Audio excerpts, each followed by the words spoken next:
Hello, hello, hello. We are 2.5 minutes early, so I'm going to put in a be right back.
All right, hello, good afternoon, everybody.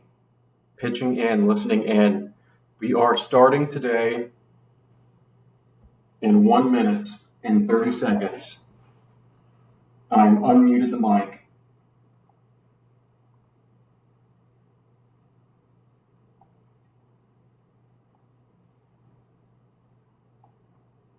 All right, let's do this. All right, let's see if I can set this full screen for funsies. All right, welcome to Salsa Sommelier. This week, we're having a math class. Everything is math, right? But today is going to be purely math. Not going to talk about space things. I will mention some space things as they are, as they come up. As some of these concepts are applied, I'll name how they're applied to some of these things. But by and large, we're just going to be talking about math. And like I promised earlier, there will be no derivations, no calculations. I will be showing pictures, I'll be drawing pictures, and it'll be just vibes, right? So let's move on. I like to start all these with the same thing. What the hell's going on here? Who the fuck is this? This is Clark. How does this work? I'm going to whiteboard. I Google some things. This week I borrowed heavily from Grant Sanderson, who is the author of the YouTube channel 3 Blue 1 Brown. And I would highly recommend anybody to go take a look at those videos. He has several very good videos. In fact, I'm on a different machine now and have a better control over things that I'm doing. And, let's just take a quick look at his channel together. You'll see I was just over here lifting things, and I want to make sure I give credit. I want to make sure everybody is aware of this wonderful channel from which I've gotten a lot of inspiration, which has given me, intuition behind some of the things that in college, in education, you are taught one way and one way only. And it's almost a game to some people to skip the intuition to try to see for, cynical weeding reasons. Either that or just lack of inspiration. But thankfully, in today's hyper social world, we have people like Mr. 3 Blue 1 Brown here, who makes these wonderful channels for us, and then someone like me who will come and steal from him and then condense 12, 15-minute videos into a single 20-minute slide. So without getting too deep into that, let's go back to where we were. Oops. Why am I doing this? I'm seeking publication. This is really just for my own benefit. This is just something I wanted to do for people to get another set of inspiration for math or space science. I'm not going to stay here too long. We're doing math today, so I don't need to prove to you my space bona fides. Okay. What's showing on the screen here is actually one slide away. That is who I am. Let me go back. Okay. That's who I am. I went to school, blah, blah, blah. Those are my bona fides. This video is being recorded, so I'm not going to read this stuff off, and you can just go back and watch the YouTube if you give a shit. So we're going to dive right into it. So I want to talk about calculus, right? So I don't know who's watching. Nobody, right? So we're going to start from literally ground zero, and we're going to build up what is calculus. We're going to get into, oh dear. Okay, now it's showing what I'm showing, and but the picture went away. What is going on here? Okay, we're just going to look at this view. And I want to get rid of we're just going to look at this view. Okay, so I wanted to make sure that this little graphic was here. So let's get started. Differentiation and integration. That is kind of the essence of calculus. So I like to very easily talk about position and velocity in one dimension. Let me switch here. We're gonna do a little bit of writing on the board now. So differentiation and integration are fancy words for what is basically change and addition. So, for example, we have a car. Here's our car. And it goes. And so when that car goes, it has a position and a velocity. Let me fill these tires in. Right? So it's got a position, we'll call R, and a velocity V. And so these things are functions of time, right? So we've got R of t and V of t. And so R of t is your position over time. Velocity, obviously, is the V of t. And so as this car goes forward in time, we start the clock at t equals 0. We start the clock at t equals 0, and the car goes forward, accelerates. It accelerates. We'll say on this y-axis, we'll go ahead and call this velocity. And so the car accelerates to a certain speed. We'll call that v1. It maintains that speed for a while, and then it hits the brakes and comes down at these different times. At t1, it stops accelerating. At t2, he starts decelerating. At t3, he's come to a complete stop. So looking at this chart, we accelerate from velocity 0 to v1, maintain that speed for some time, and then hit the brakes and go down to 0. And so what we have here is a plot of velocity versus time. And so what we want to glean, say, just looking at this, how do we figure out where are we? Where is our position? Well, the way we do that, we know that position is velocity times time. So R equals velocity times time, right? However, our velocity is changing and our time is changing. So our position, R of t, is V of t. Our position is, I'm sorry, I am getting ahead of myself. Our position is velocity times time. However, because these things are changing, they're both functions. And so what we actually need to do is integrate this guy. And so what integrating means, if you just look at this relationship right here, it looks like you're taking your velocity and your time, so that's x times y essentially. What does that kind of look up to? That kind of becomes an area, right? So we've got units here. So we'll say, for example, our units here are meters per second, and our units here are seconds in time. And because we got meters over seconds, and the seconds, they go away, and we end up with just meters. That's our position. But this multiplication changes our units from velocity and time into position. And so that's similar to multiplying x times y, height times base. And so very simply, let's take our total time, t3, and multiply it by v1, and we will get this whole area right here. But as you can tell, possibly, that this shaded area is not the same as our function, where we accelerated, maintained a speed, and then decelerated.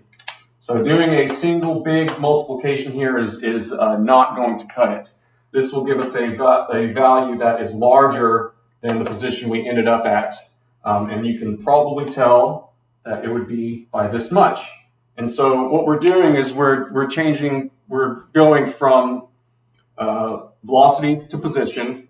We're adding a unit change here, and so we're getting area. And so let's change things up then. We know a little bit of geometry. We know that we've got two triangles and a rectangle in the middle. And so instead of just saying t3 times v1 to get this big rectangle, let's break this up into a few things. We've got t1, t2, t3, v1, right? So from 0 to t1, well, t1 is assumed to be 0. We can just call that 0. So we can say v1 times t1 is this area right here divided by 2, right? Because this is a triangle. Now, we add t2 minus t1 to get this length times v1. t2 minus t1 times v1. That gets us this area. And then as you would expect, t3 minus t2 times v1 divided by 2 to get that last triangle. So you can kind of see intuitively, we've got our three terms here that gives us our area underneath our little velocity curve here. So here's our position, r, t, equals this stuff. RT equals all this stuff. That gets us our position at time 3. So what this essentially is a very simplified integration. And so let's get away from this kind of idealized one dimension. Well, we're going to stay in one dimension, but we're going to get away from this very simple. And now we're going to say, how far did this guy drive? How far did our car go if we started, we accelerated, we went, we hit a stoplight, went to 0, paused for a little bit, accelerated again, this time a little more, we got to slow down a little bit, we went, now we're going to get on the highway, we go, there's a slowdown, blah, blah, blah. You can see what, and now we finally get to our destination. So now we got a much more complicated curve here, and of course, in order to get where we ended up at the end, assuming this is velocity, this is time, where is our position? What is our R of t final? R of t final. What is that? Well, earlier you saw that we kind of took it piecemeal, broke the area down into little chunks, and kind of analytically took all these little triangles and rectangles and added all their areas up. And so I think you can get the punchline I'm getting at. We can take all these little guys and we sum them. And the way we say sum in math is with a big capital sigma. We sum all these little areas. So these little areas are velocity times time, or a change in time, which I will call delta t. Sum of all these guys. So velocity at a time t and a delta t at time t. And we'll say that there are n of these. And so I equals 0. Well, actually, these are i's, excuse me. So I told you I was not going to derive anything or write any equations. Now, I've already lied.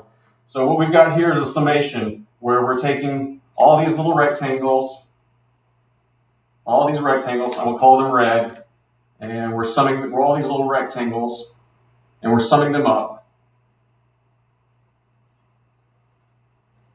And we sum them up, right? And so this time kind of looks like, if we have all these little velocity values, v1, t1 plus v2, t2 minus t1 plus ... all that stuff. So we add all that stuff up together. And so what determines, how long our delta t's are, how big of chunks are we taking here? Right? And of course you can tell the smaller these chunks are, the tighter, the more summations we'll have to do, but by making our columns skinnier, you can see it more closely tracks your curve. So that is kind of the setup for integration. So now what we want to do is take the limit as delta t goes to 0. So now we've got this fun extra little math here. The limit when delta t goes to 0 means, well, what if we keep shrinking these columns until they are infinitely small. And if you do that until they're infinitely small, then you will perfectly match this curve. And so what we say when we do that, all this stuff here will then becomes an integral from 0 to t f of v of t dt. And so there's our integral. There's your integration. I'm going to write that again over here. Bigger. T f t naught. Velocity as a function of time times dt. And you'll notice we switched from delta t's to a dt.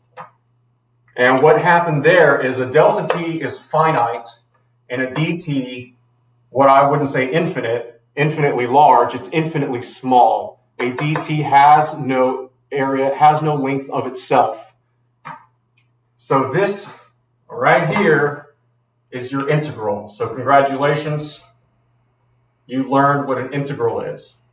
So by integrating this function over time from t0 to tf, you'll get your position, we'll say r of t, is that integral. Now, one thing I want to mention that this does not quite cover is, well, what if you started somewhere else? What if instead of starting at 0, you started over here, right? And this is, of course, the wrong. What if you're idle for a while? You know, or what if you just didn't start at the origin, at 0? Well, then the way we do that is we just add a constant, plus c. So when you integrate something, what it does not take care of are any initial conditions that are not covered by the mathy math in here. So we just add a constant here to say, oh, well, what if this guy didn't start at 0? Then our r of t is actually going to be different. If we started at 10 meters downstream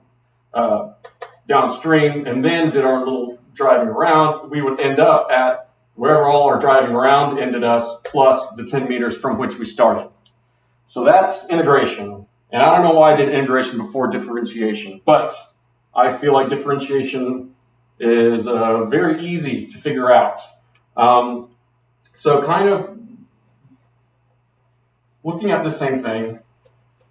So integration is basically addition. It's a big summation of infinitely small parts to get the area of whatever you care about in order, and that will give the answer you care. Where are you going to be? So differentiation is a little different. What if you have a GPS, and now we're looking at position over time. And what if you have a GPS on you so you can measure position, so you know your position over time ramps up, ramps down, like that. What if you have something like that, and you want to figure out what your velocity is at any given time? Well, velocity is the change in position over the change in time, right? So in the very end game, you can see our position didn't really change much. We kind of came back to where we started. Not quite, but we kind of came back to where we started. However, a bunch of stuff happened. We came up, we went somewhere, and then we came most of the way back. So our velocity was definitely changing over time. How do we know what's going on there? And the answer is differentiation. So we want to know for example, what our velocity is at this arbitrary time, t1. And so in order to do that, we want to say, okay, well, we're at t0, and we have a t2 that are in front of and behind of it. So let's take this guy and, again, kind of take our change in position. We'll call this R2 up here. And where we start at t0, we'll just call that r0.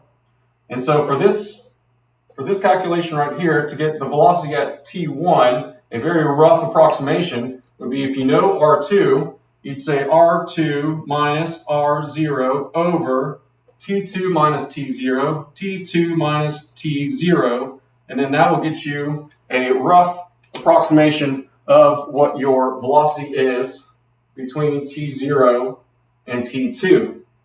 And as you can tell, by drawing this straight line here, you can see that we're not actually getting the velocity right there. And you can kind of tell what's going to happen, maybe what the punchline is.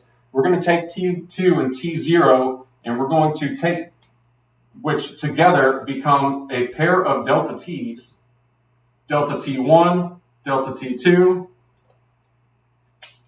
and we're going to shrink those down to 0. And so by shrinking these down to 0 again, so if we were to kind of change the wording here a little bit, we have kind of two sides to this equation. We've got from T1 to T0, or I'm sorry, from T0 to T1 and T1 to T2. That creates our delta T1, delta T2. We've got our R1, R0, and R2 here. So we can kind of add all this up. So we've got, we call this kind of central differencing. And we're going to take the limit as delta T goes to 0 of the delta R, the change in R, delta R over delta T. And so what we end up with, and I'm going to zoom in, make a bigger plot right here, on just this curve, and we care about this point, T1, and you can tell as we take our two adjacent times and bring them to T1, we will have a curve that matches here, and then from here to here will match there, and eventually we'll arrive at our exact velocity at T1. And so we call that the differentiation. This whole process would be the differentiation of this function at time T1. So we could say R equals the difference over the difference of the function over the difference of time of R, I'm sorry, this is V, is the differentiation of R of T. Right? So there's our differentiation. And so there's some kind of intuition to grasp from here. The first one being this function here at T1, where we took our derivative, is tangential to this curve. Right? So it's not dipping into the curve. It's tangential to it at all times. So if we're taking derivatives at different times, we've got one here, one here. This one's flat at 0. So at different times, you've got these different velocities. And the slope of this arrow is your velocity. That would be your change in position, dr, dt. And so that is the, so basically the derivative of position over time is velocity. So that gets us through differentiation and integration, and we're already 30 minutes in, and I just started. So I'm going to skip ahead, and instead of being nitty-gritty about all this stuff, I feel like I kind of got bogged down there a little too much. That's kind of high school stuff. So I want to get fast forward to undergrad stuff, college stuff. So multidimensional integration, shell, comma, volume. So essentially, what we were just looking at is differentiation over one dimension. But we often want to look at things. We want to integrate over a volume, over a shell. And the reasons we do that, we have multiple reasons for doing that. And essentially, you're just kind of stacking up your integrals on top of each other. So say, for example, we have this funny lump. I'm going to draw a funny lump. It's not that funny. I'm going to draw some other things here, shadows, right? So now it's funny. We're going to call this shape. It's a function. This shape is a function, and I'm going to switch to black because you can't really see green. So this shape is a function. And this shape lives in 3 dimensions.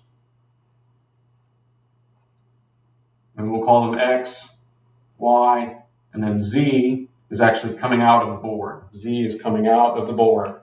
And so this guy is floating in space. This funny shape is floating in space. Don't worry about where exactly it is, but we want to know how big it is. What is its volume? Well, if we know the function of it, and of course its function is going to be a function of the 3 x, y, z.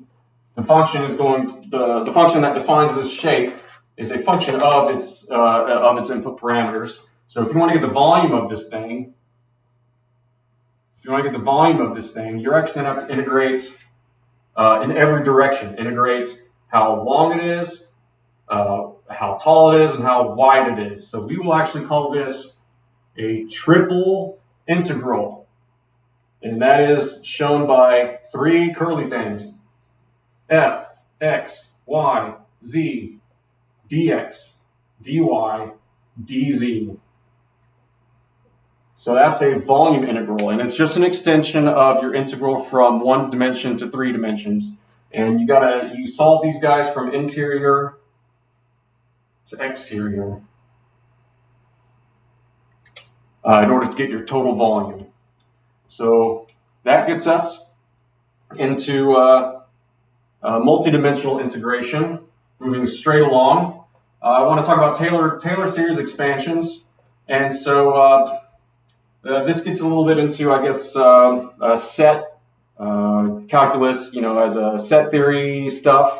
But what's interesting about Taylor series expansions is that you can take kind of nonlinear functions or functions that you don't understand. Maybe you don't have an analytical definition for the function you have, but you can approximate it around certain areas, or you can estimate it based on ways that you measure it. And so Taylor series expansions come important there because, and I don't want to get too deep into this.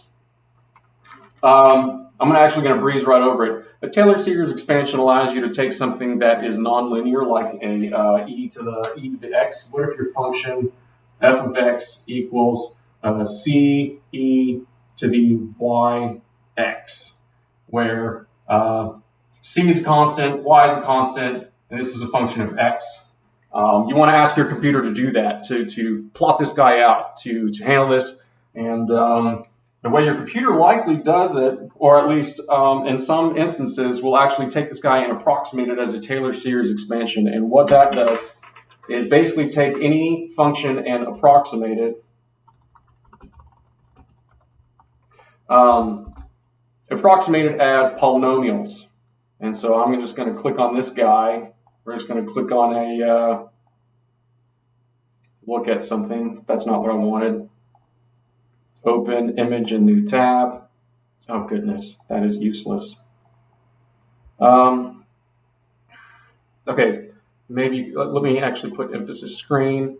Let's see if I can zoom in a little bit. Okay, so what we're looking at here are a bunch of general Taylor series expansions. And so what a Taylor series expansion is taking something of any kind of function, sines, cosines, exponentials, natural logarithms, and turns it into a series of polynomials. And so what we have here is f of x is the natural log of 1 plus the cosine of x minus 1. And I'm skipping all this math here. What we can approximate it as is I'm just going to copy this over and skipping all the derivation stuff. F of x equals the natural log 1 minus cosine of x minus 1. Right? And so we do our Taylor series expansion, which I'm skipping completely. There's a way to do that. And what we end up with is this polynomial below, negative x squared over 2 minus x to the 4th over 12 minus x to the 8th over 45 plus this O of x to the 8th. And so what is this O of x to the 8th?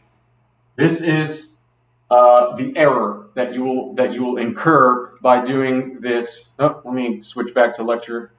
This will be the error that you incur by approximating your analytical function as instead a bunch of simple polynomials.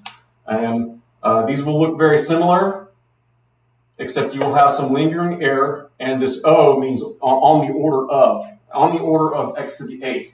So if you have a very small number, less than 1, then a number less than 1 to the 8th power is very small. If you have a large number, x to the 8th becomes very large. So you can see only in the neighborhood of where you are considering your analytical function, is this valid? And so it quickly breaks down as you move away from either your origin or your shifted origin as you are performing a Taylor series expansion to approximate whatever cockamamie function you're trying to solve, estimate, model, what have you. Okay, so that gets us into a teaser about, I want to have a teaser about Fourier series here. A Fourier series is very similar to a Taylor series expansion, wherein you take an arbitrary repeatable signal, and I'm just going to draw something, actually not like that. It's a signal, so it's centered about the x-axis, and we've got some funny signal. The most common signal used in describing what a Fourier series is the square tooth wave.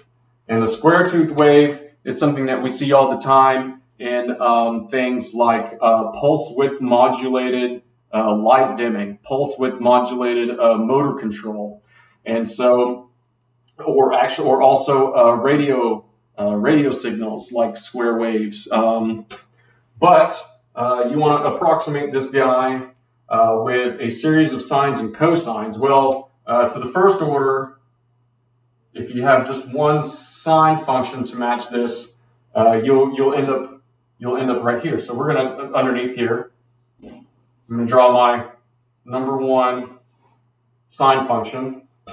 However, if we increase the order, we'll end up having some error here. So what if we added a second series, a second shifted and at a different frequency and at a different intensity function, or rather, so we'll call this some cosine of x, some a1 cosine of bx, and this is also going to be a2 b1x cosine b2x. And so put a little big equal sign here and a plus sign here. So if you add the signals of these two together, you get this kind of funky sawtooth wave. And so you can see we're getting closer to what we want, which is a perfect square wave. And so I was saying sawtooth, I meant square wave, Jesus. So as you can see, we carry this on. We can add another one, maybe a smaller intensity, higher frequency. And eventually we'll get to some kind of funny looking thing that wiggles and then shoots down, and then wiggles and then shoots up, and then wiggles and then shoots down, and wiggles and shoots up. And so now we're getting pretty close to a square wave, and that's what the Fourier series is all about. And it doesn't have to be a square wave, it can be any kind of arbitrary signal you're trying to reproduce using only sines and cosines. All right, moving on, partial differential equations. So, differential equations, partial differential equations, especially partial differential equations, partial differential equations, vector calculus, and we got the rest of this meeting is going to go on about linear algebra. They are all like this. They all work together. Differential equations, partial differential equations is taking, so you earlier I mentioned this f of x, y, z.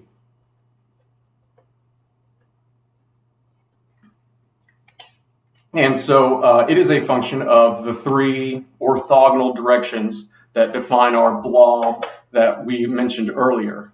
And so one thing we like to look at is looking at isolating and taking apart this function as its derivatives of each of its component inputs.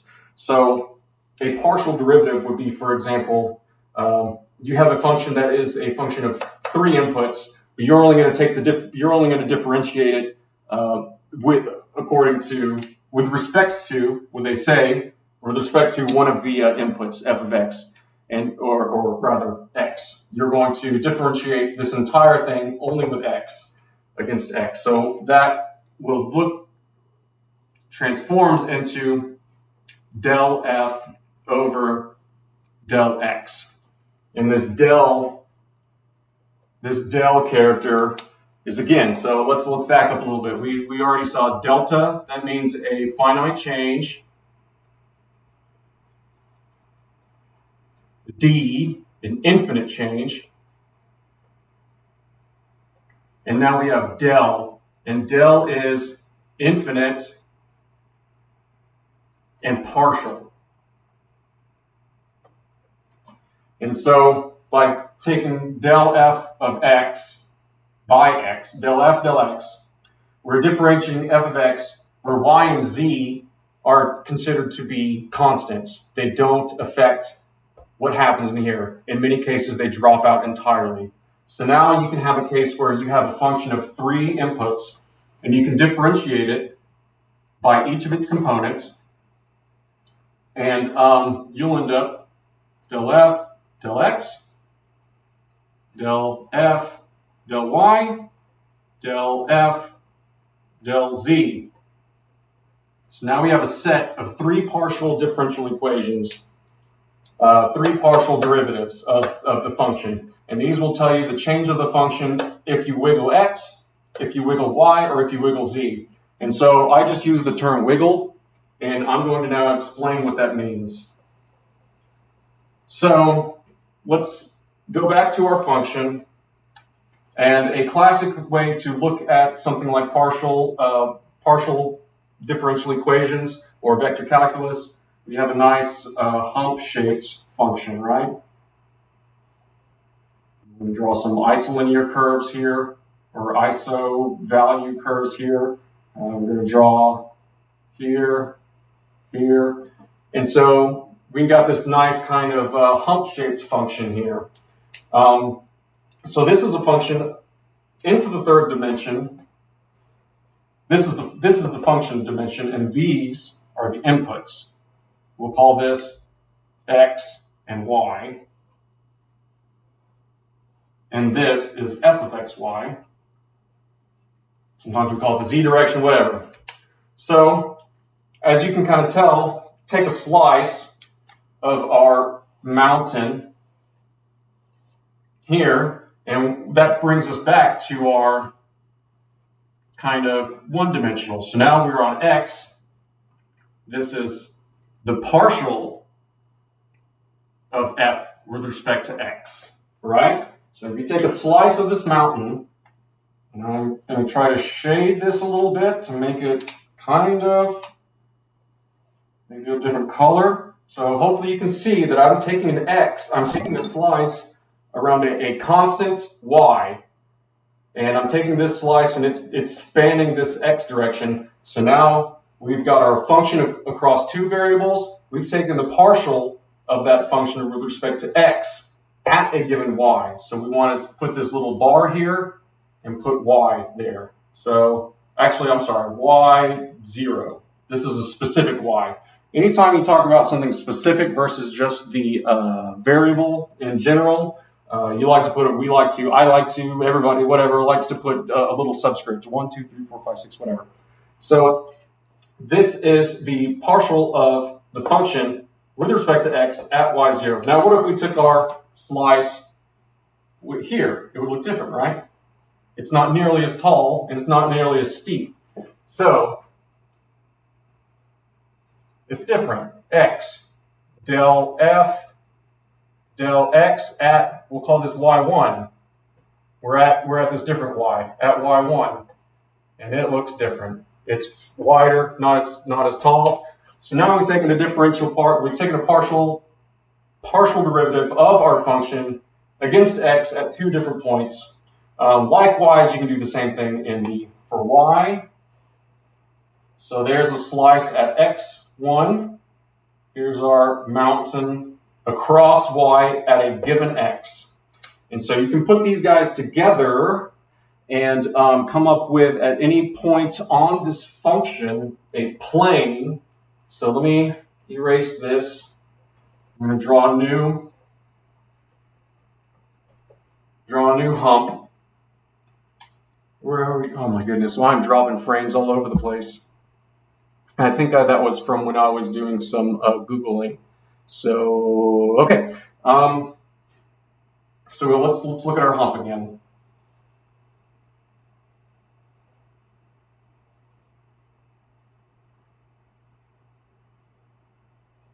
We've got our hump. I call it the hump. This is our function, f of xy. At this point, we can take the partial with respect to x, with respect to y, at this point, and we can end up with a kind of plane that is tangential to the point there. So if you look at it from the sideways, if you look at it from the x direction or the y direction, at that point, you can see that we're tangent right there. So looking from the x direction or the y direction, we've defined a plane at that point, x1, y1. We'll just call this point x1, y1, and this is f of x1, y1 right here. This height is f of x1, y1, but what defines this plane that is tangent to the function are the partial derivatives. The partial derivatives with respect to x and the partial derivative with respect to y. These partial derivatives and integration, differentiation, all that stuff gets tied into vector calculus.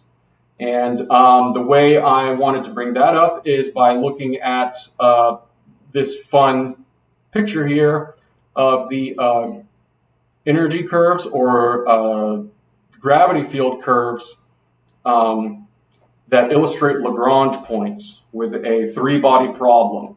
So what we have here in the center is the sun, the earth, and we have L1, L2, L3, L4, and L5 all labeled. And these are our points of quote-unquote stability in an orbit. And by using partial differential equations in vector calculus, you can determine what these points are and what the behavior about them is. So just looking at this guy, you can see you place the ball right on L3 and wiggle it in any direction. It will either drop into the hole here, drop out of the hole. It may just kind of oscillate along in this kind of in-orbit direction. And these are all behaviors that are given and derived from the whole differential equation that governs all this. All right, so what I really want to talk about is linear algebra. And linear algebra is something that I use all the time. It's something that is woefully misunderstood or understood. Not a lot of intuition is being taught on linear algebra. And again, I'm going back to our friend 3 Blue 1 Brown. And you can already tell, looking here, let me switch over to the emphasis screen. You can already tell, looking at over here, that I've already stolen a lot of stuff from his charts. So I want to skip all the nitty gritty of how to multiply matrices. In fact, the 3 Blue 1 Brown also skips a lot of this stuff. He goes into deeper exactly what to do, and I recommend anybody who cares to go look this stuff up.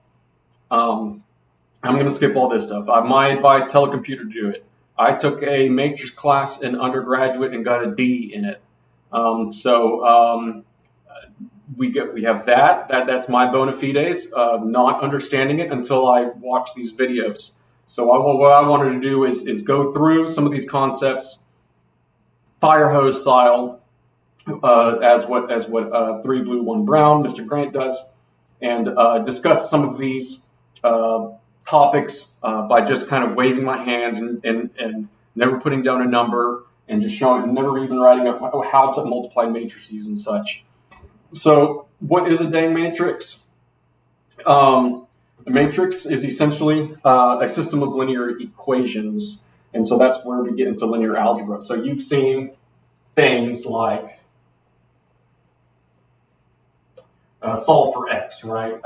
Y equals 2x plus 4, right? And solve for y or solve for x. We have one equation, two unknowns. We can change this around to say negative 4 equals 2x minus y. I'm already writing numbers and letters down like I'm about to derive something, so I'm getting away from what I wanted to do. But a matrix basically takes these coefficients, 2,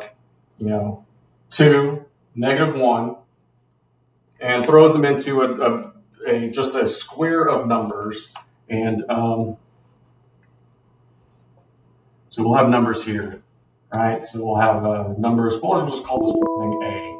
And so a matrix typically has a bunch of numbers in it, right? So we'll just kind of write numbers, number, number, number, number, number, number, number, number, number. So they have numbers, and then on this side, you'll have a vector of your unknowns or your variables, and then all your constants over here. And so here's your X, Y, Z, and so forth. I'll draw dots. Sometimes you just say X1, X1, X2, X3, X4, X5, and then here's all your constants, C1, C2, dot, dot, dot, C sub capital N.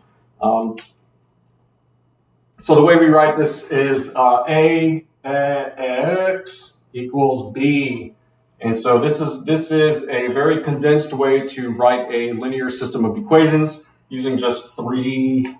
You've got a matrix of numbers here, you've got your vector, and then you've got your constants on the other side. And so what I mentioned earlier, you take, well, okay, I'm skipping around. What's so special about everything being linear?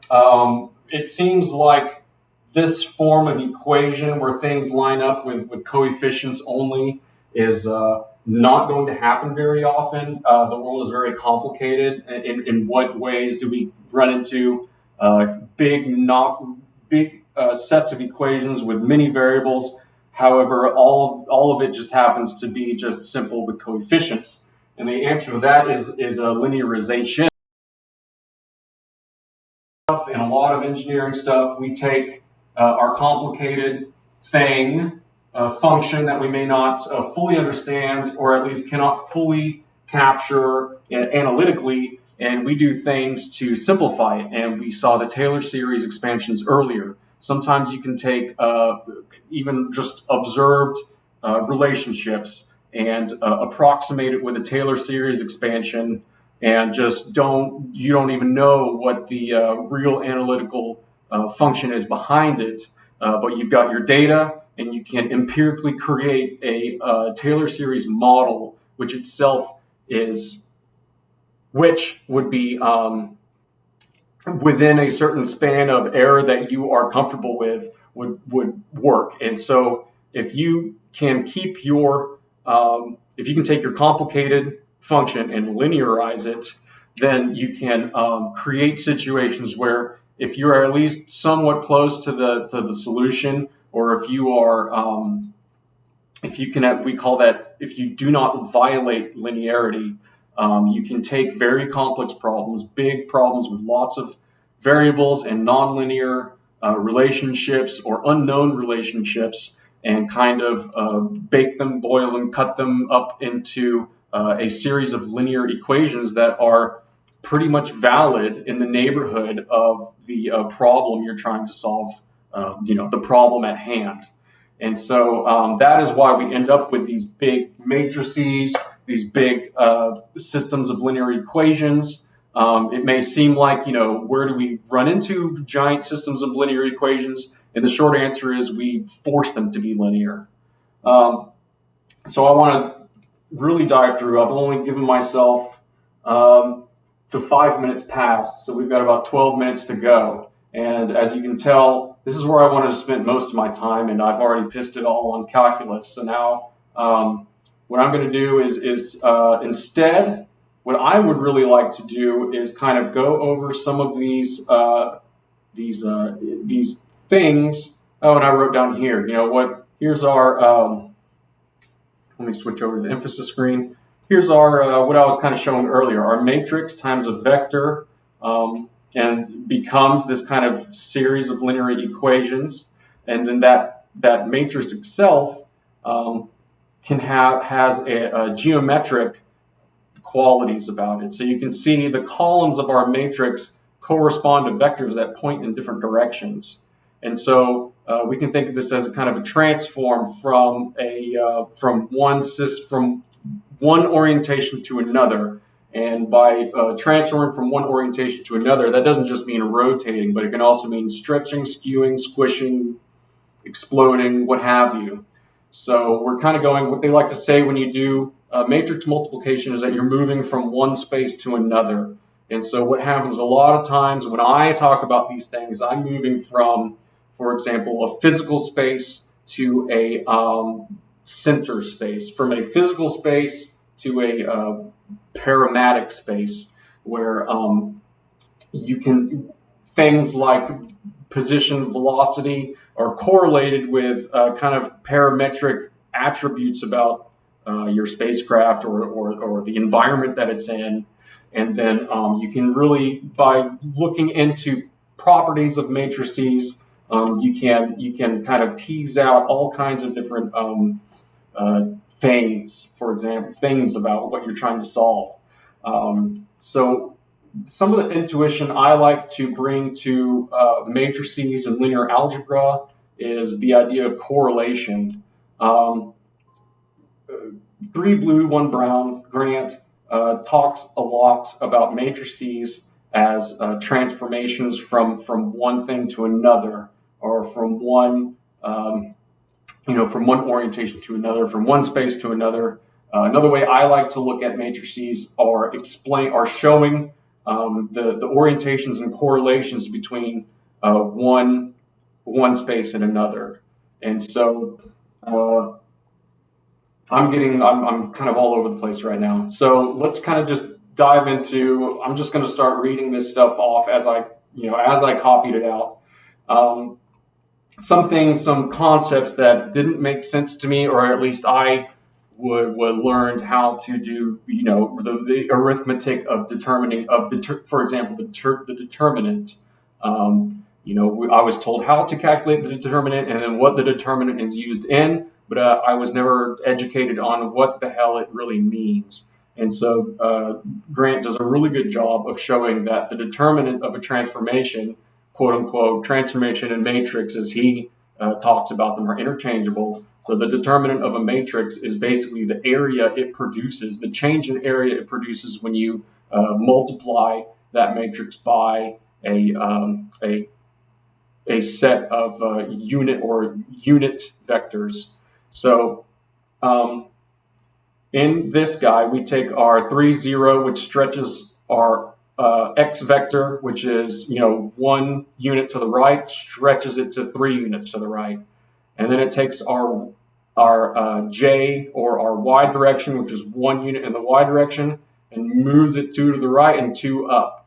And so the area that is spanned then from going from a unit square, 1 times 1, if you the change you then get by going into this matrix, you'll get this 2, 2, and 3, 0, and the area of that is actually 6 times as much as the original area, and that's why that is what the I'm pointing at the screen. That is the significance of the determinant. The determinant here is 6, and it means that it grows whatever input you put in by 6. So as you can expect, so I guess something that we can kind of take away from this immediately is that a lot of times we model rotations as rotations as matrices. Perhaps you've heard of like the I'm drawing a blank on it, but a cosine matrix that rotates something. Well, if you're rotating something, it's not growing or shrinking. So by definition, or rather the relationship between a rotational matrix and its determinant, it's got to be 1. So the determinant of any rotational matrix is 1, because by just turning to the right 90 degrees, I don't become twice as large. So the matrix that defines me rotating to the right has a determinant of 1. I'm going to skip what rank is. I want to get back to that, but that's something that had to be pounded into my head. One thing that I was told how to calculate, but never really given the I guess the inspiration or intuition behind are eigenvectors and eigenvalues. And so I would recommend you go watch this video to really get to understand it fully. So I've taken some of the highlights and pulled them out in a screenshot form to show you what is meant by eigenvectors and eigenvalues. Essentially, an eigenvector and eigenvalue are they come in pairs, so to speak. If your matrix has qualities that give it eigenvalues and eigenvectors, which mean there are quote unquote magical directions and numbers that that are not rotated or moved in the transform, but strictly stretched, and they stay on their original span or original line. So what we're seeing here is a matrix times an eigenvector is the same thing as a single cell number, as in a matrix of one element times the vector. And so it's really a collapse of all of this information into a single number. And so what that means is you take a vector, multiply it by this big knotty matrix, and all it does is stretch it or shrink it or flip its direction. And so what we see here on this first guy is a random vector which is put through this transformation, is moved off of its span. It was originally on this pink line. We applied this transformation to it. It is no longer on the pink line. It is not an eigenvector. I'm sorry. As opposed to these guys, you take a vector, multiply it by the matrix here, and you've seen it just stretched. The vector remains on its own span. Same thing here. You take the negative 1, 1 vector, multiply it. You take multiply by this matrix. It stretches by a factor of 2, but stays on the same line. See this stretch by 2. And so what happens here is that this vector is an eigenvector, and its corresponding eigenvalue is 2. And so this has a lot of implications as it pertains to me, structures and orbits. For me, orbits. And what happens here is these eigenvalues and eigenvectors represent directions and scales that you can, physically speaking, for structures, you can identify modes and frequencies, modes and directions of resonance. So say you have let's switch over back to lecture here. Say you have a beam against a wall, and it's got a couple of places that it can shake, here and here, and you can kind of tap it here, and this whole thing will vibrate here, actually, let me take this, let me redefine this. I'm figuring it out as I'm drawing it, right? So we have a guitar string that is held taut at the ends, and you can pluck it, you can hold it, and it will vibrate like so. If you held it, but conversely, it can also vibrate in this manner. It can vibrate in this manner, and all of these are different modes of vibration, and those modes can be figured out by calculating the eigenvalues and eigenvectors of this structural system. And I didn't do a very good job explaining that, so I'm going to do another one that's with orbits. And so in the three-body problem, we use the state transition matrix a lot. And so all that means is we are in an orbit around this guy. We're starting down here. We've got we're doing a three-body problem. So we've got our secondary body here. We have some funny orbit that goes around. Maybe it's a distant retrograde orbit, right? So that means our secondary body is orbiting one direction. We are orbiting the secondary body in the opposite direction, a retrograde orbit. So we start at this time, we started here, we complete one quote-unquote revolution about the secondary body, and we end up either right where we were or close to where we were. And the difference, so if we take our position velocity, and we'll just call that x0, and if we take our x1 after one revolution, it ends back up close to where we are, we'll have x1 minus x0, and the change in our states over one revolution and the correlations that fall out of that create what we call a state transition matrix. And so for an analytically derived trajectory in the circular restricted three-body problem, where you finally have an equal number of inputs and outputs, you create these state transition matrices, and then the eigenvalues and eigenvectors of this state transition matrix correspond to directions that the orbit is stable in and directions that the orbit is unstable in. So if you are going around in this orbit so that your state transition matrix that has a specific state transition matrix, and you kind of introduce a perturbation in the direction of its stable eigendirection, stable eigenvector, and what that would mean is a vector, an eigenvector whose eigenvalue is less than 1. So going back to this guy, you saw that we are stretching things by 2, but if we have an eigenvalue that is less than 1, we're actually shrinking it. So the intuition there is that you took your perturbation and it's going to shrink over time, and then now the next it's going to shrink again, and it's going to shrink again until you're back to where you started. That then is a stable direction. Now, conversely, if you find a direction with an eigenvalue that is greater than 1, and you're in this DRO orbit, and you perturb in that direction, well, then now your error is going to grow and grow and grow until you escape the DRO entirely. And that is known as an unstable direction. And these are found out by getting the eigenvalues and eigenvectors of the state transition matrix. And the state transition matrix is just the change in your state after one period, one iteration of this circular three-body problem trajectory.